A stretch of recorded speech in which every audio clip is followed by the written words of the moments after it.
When I was younger, I got told that creativity is a gift, that you're either born with it or you're not. And after working on multiple creative pursuits, after starting businesses, doing YouTube channels, traveling, doing all this like cool stuff, whatever you want to call it, I can confidently say that that is a effing lie, right? That's all bullshit. That creativity is a gift, that you're born with it, all this stuff. It's a complete lie. And in this video, I'm going to go through how I kind of cultivated that creativity from starting at ground zero to literally thinking I was the dumbest kid ever, to thinking that I'd never amount to anything, never could create anything unique, just thought I was like a literal dumbass, right? So I'm going to talk about the entire creative process, how you can cultivate creativity out of nowhere, and then once you kind of have it, you basically never lose it, and it's super awesome, this technique. So let's just get straight into it. So if you want better ideas and more creativity, then you just need better inputs, okay? Creativity is essentially like an input-output process. So a lot of people think that creativity is just something you're born with, that like you just wake up one day and you're just like, oh my god, I've got this amazing idea and it's all going to work out and everything's fine and like everything works out. Like that's what all these dickheads online make out. Like that's what all these like, you know, I'm not calling artists or anything dickheads, but you see like artists and you don't see their entire creative process. You don't see the moments where they're hard stuck and they're thinking and they can't like imagine anything creative. You don't see that. We just see the clip of them going ding, light bulb moment, and then they goddamn Kanye West releases a new song and everyone goes wow, like, you know what I mean? So we basically never see the entire creative process, and this is why we can be led to believe that this whole thing is just, you know, a simple thing where we just wake up and we either have it or we don't. I believe it's called the eureka myth. It's basically like where people commonly believe that, you know, if you have these eureka moments, you know, they're just a thing that's happened out of nowhere and it's completely random and it's all just luck, when in reality we don't notice the hours and the days and all the inputs that went into the process to create this creativity. Basically, lack of creativity is kind of like basically a drought of ideas, right? So if we want more creative ideas and we want to be more creative as an individual, then we just need more inputs, we need better inputs, and we need to cultivate a system for developing these inputs. So if we think about creativity like this thing, right? Like this water bottle, you know, we've got our brain or our mind, whatever you want to call it, and then the water is the, I guess, the creativity level, right? So let's say one day we're thinking about something and we have a really good idea, you know, we start getting into painting or drawing, we try like a new skill and it's going well at the start, we're really, you know, getting into it and we're doing all this stuff, and then randomly, you know, we're learning, we're coming up with ideas. How much creativity do we have left now? So we've just gotten into creativity or drawing or music production or business, entrepreneurship, something like that, and we've started up here with water. Or creativity rather. You know, we've thought, oh, this is amazing, this is so cool, I'm so creative at the moment, I'm loving this, I'm coming up with all these new ideas, I can't wait to get my business up and oh shit, wait. Oh, what was I thinking of again? Oh, dude. Oh, why am I so stupid today? Oh my god, like I just can't come up with any ideas for my new YouTube channel. I can't come up with anything. It's like, hey buddy, you just smashed through all that and you didn't refill that, okay? If we want to, basically any system out there in the world, right? This is like, from what I understand, I need to do more research, but this is like the basis of like systems and systems like thinking and all this stuff, right? It's essentially that like every system has like an input and an output. And if we want to get the desired result of the output, then we need to look at the inputs, we need to manage those individually, and we need to look at all the individual variables of the entire system to see how it runs. And basically a lot of people will try to be creative. They'll try and, you know, especially my past self, you know, I used to be in school and I used to like, oh, come up with this amazing idea. I'm going to start music production. I'm going to do this thing. And, you know, I'd start working on music. I'd download all like the digital audio workspaces or whatever they were called. I'd download all this bullshit. I'd get going. And then eventually it'd be like, oh, like I suck at this. I have no idea what I'm doing. What's going on? And it's like, buddy, you just went through all that. You just had all these amazing ideas. And the human experience is to always just see the negative, and it's to always look at the present negative and just go, you know, it doesn't matter what happened up here. You might have had the most amazing ideas in the world, right? But you don't care. Your mind doesn't care. It's always going to focus on this little negative present moment. It's always going to look at this and it's going to say, I'm so stupid. I'm not creative. I'm an idiot. I'm not inspirational. I can't come up with anything, you know, unique, right? This is the human experience. So if we want to get away with this and we want to improve this, then we just need to improve our inputs. The same way we would fill up this water bottle, right? Eventually we're going to get through this water bottle and there's going to be nothing left. And then, you know, that's like saying, oh my god, where'd all my water go? I hate this, I'm so dumb, why don't I have any water? It's like, it's okay, let's just calm down for a second. Let's just take a look at the situation. Oh, I just need more water.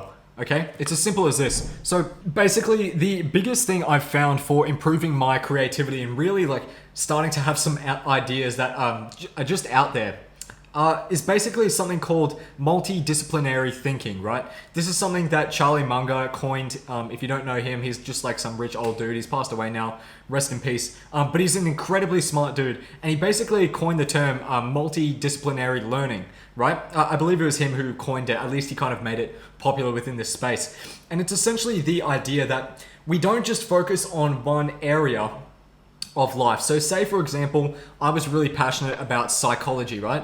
This was the psychology bottle, and I was trying to think of more psychological ideas. Maybe I had a psychology YouTube channel or something, and I'm basically going through all these ideas, and then eventually one day I'm going to run out of stuff, right? If we're only focused on psychology. So if we want to get more creative ideas, if we want to have, inspiration from other places, well, we need to look in other places. We need to look at multiple disciplines, and there's basically two reasons we do this. Number one is that when we do this, we basically gain a better look at the world as a whole, and then from there we can kind of, I guess, understand our core concepts better. So say you knew a lot about psychology. You can only learn so much about psychology within the vacuum that psychology is, right? You can only look up, so many psychological concepts, so much all of this stuff, blah, blah, blah, blah, blah. But what would actually benefit you more in learning about your psychology is maybe learning like neuroscience or physics or, quantum physics, like learning up the actual molecular structure of the brain, learning about atoms, learning about like the actual, I believe the term's like physiology, like the actual, what is the brain made out of? How do we come up with these thoughts, and how does that manifest into psychology? Okay, so a lot of the times when I was younger, I'd start a new creative pursuit, I'd get into drawing, or I'd make a new YouTube channel. I'd be like, oh my god, this new YouTube channel's sick, I've got all these ideas. I'd write down millions of ideas on my phone, right? And then I'd be like, oh my god, look at all these ideas, I'm going to start a new YouTube channel.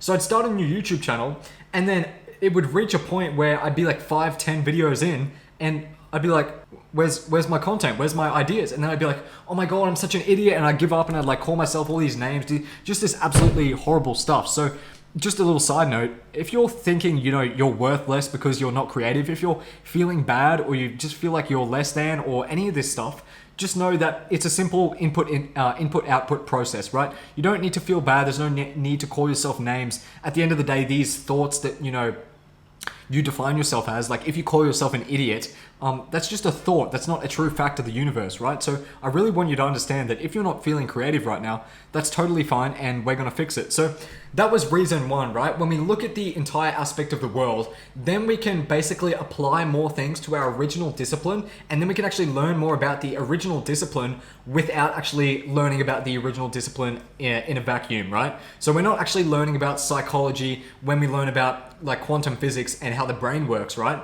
But we actually, once we can relate those two and we can join those things together and we go, oh, okay, like, so thoughts are created through the atom, through the blah, blah, blah, blah, blah, through the consciousness, blah, blah, blah, blah, that relates to psychology here, right? So that's how we indirectly learn more about something. We gain more ideas without actually, we can basically be empty in one discipline, but if we explore other disciplines, then we can fill up this discipline again, if that makes sense. And this is basically a really big problem that I used to have.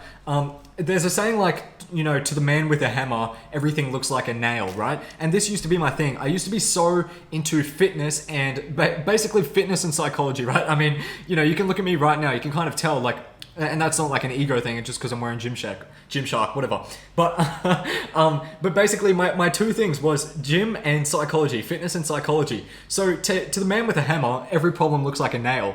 To me, everything in the world, every problem looked like progressive overload. It looked like some sort of psychological bias. It looked like all this stuff, right? So the issue with this is that when we only learn one discipline, we only see the world through that discipline, right?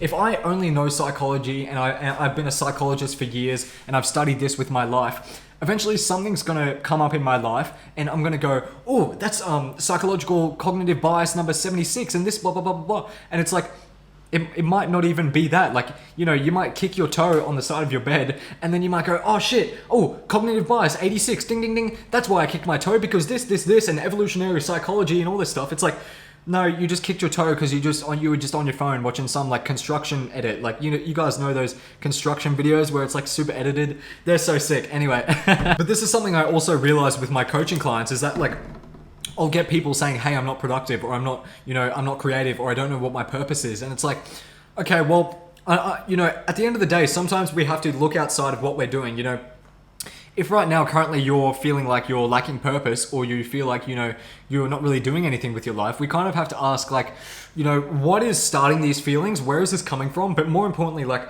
what is our outside worldview that's making us think, why am I, you know, lacking purpose? What's going on? You know, if we've been doing the same thing every single day and our life feels monotonous, you know, that's kind of why sometimes. So sometimes, you know, the answers can be right in front of us, but because we've been so used to the same answers for all these years, we basically don't see them. We don't see the clouds that we live amongst, you know? It just looks like air, you know? To the fish that lives in the ocean, you ask him about water, he goes, "What's water?" You know, he's been living in water so long, he doesn't even know what water is, right? It's the same with humans. We live with these cognitive biases and these worldviews and all this stuff, and we've been living with them for so long that we don't even realize. We think creativity is something that, you know, you're either born with it or not, and then we never even bother to look outside of the usual constraints that we've been put in, because we just believe this to be true. We believe everything to be water and we're the little fishy, right? This kind of brings me back to my final point of this video, and it's that creativity can not really spawn within constraint, right? So when I was younger, I used to be like, okay, I want to do a YouTube channel on this niche and this person, and I'm basically going to do it this way, and I'm going to do it with this script, and I really want to do it with this thumbnail design, and within the thumbnail design, I want this logo, and I want this thing. It's like, ultimately, at the end of the day, you've got all these little constraints, all these variables that you need to look after.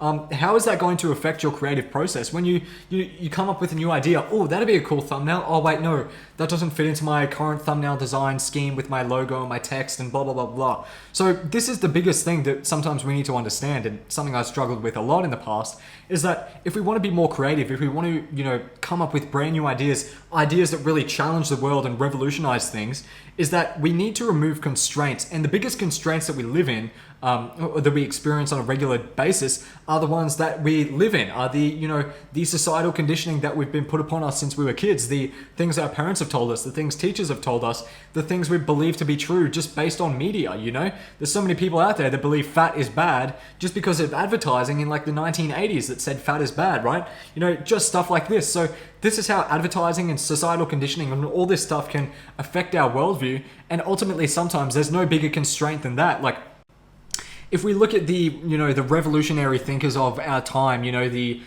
Socrates and the, you know, the Mark Zuckerberg, whatever you want to say about these people, right?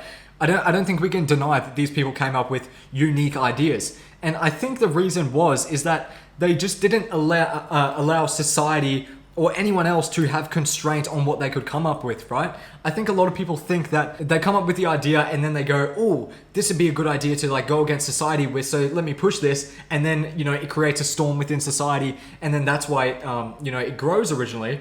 I think the actual thing is that these people just aren't bound to the laws of society and what people think of them and what they think of themselves. Most importantly, you know, they don't let these thoughts stop them. They just let their mind run free, and they just come up with ideas, and they just say, you know, that thing is weird. I've never seen that before. I've never seen that validated by a market. I don't know if anyone wants that, but let's try it out. Let's run with it, and let's see where it could go. And this is ultimately creativity. It's like, if we're trying to come up with things, but we're judging that thought, we're thinking, oh no, that's stupid, or, you know, oh, what's a good new YouTube idea? Oh no, that's been done before, that's dumb, or like, or, you know, what about, oh, no one would watch that, you know. If we constantly put these constraints on ourselves and we think like, you know, is this a good idea? Is this a bad idea? It's like, ultimately, we don't really know. You know, I'm not too familiar with a lot of music producing, but I do know there's a lot of producers out there that will just start slamming like numbers on a key, not numbers on a keyboard, like the little ding, ding, ding, the little pads or whatever they're called, right? They'll just start hitting a beat, and then they'll just follow it. Where does it go? Where does it go? And then what if we did this? And then let's loop it, and then let's pull out that random ass instrument from the back garage, and let me just slam my face on it and see what happens. And then the next moment you've got like goddamn Charlie Puth or something. Like, I don't know. He was the first artist I thought of. I don't even know what Charlie Puth sounds like. But you know what I mean? It's like, this is how creative people create. They don't put constraints on themselves. You know, when they're in the music studio, they don't go, okay, basically I've got this idea and I know this won't work because this. It's like, No, let's just like do something and let's see where it goes. Let's follow the creative process. Let's not limit ourselves to basically what we think will be good or bad. Let's remove ourselves from that entirely. And ultimately, let's just let our hearts decide. Let's create something for the fun of creating it. And then if other people enjoy that, then ultimately, that's just a benefit. But at the end of the day, if we're not creating something that we like, if we're not creating something that, it doesn't fit the mold of society or the constraints or whatever that we've placed ourselves within, then ultimately we're never going to be satisfied with our creative process and we're always going to run out of ideas. When we put constraints on ourselves, this whole water bottle could be 10 times bigger if we have no constraints. But if we do put constraints, we're limited to the smaller size of the water bottle, and then we're going to run out of that creativity quicker, right? But that's basically been this video. So if this was helpful, just let me know in the comments or don't. I don't really care. If you want to know more about coaching, you can do that as well. It's first link in the description. If you want to subscribe, like videos, blah, blah, blah, blah, all that stuff, and I'll see you again very, very soon. Right. Much love. Catch you later. Bye-bye.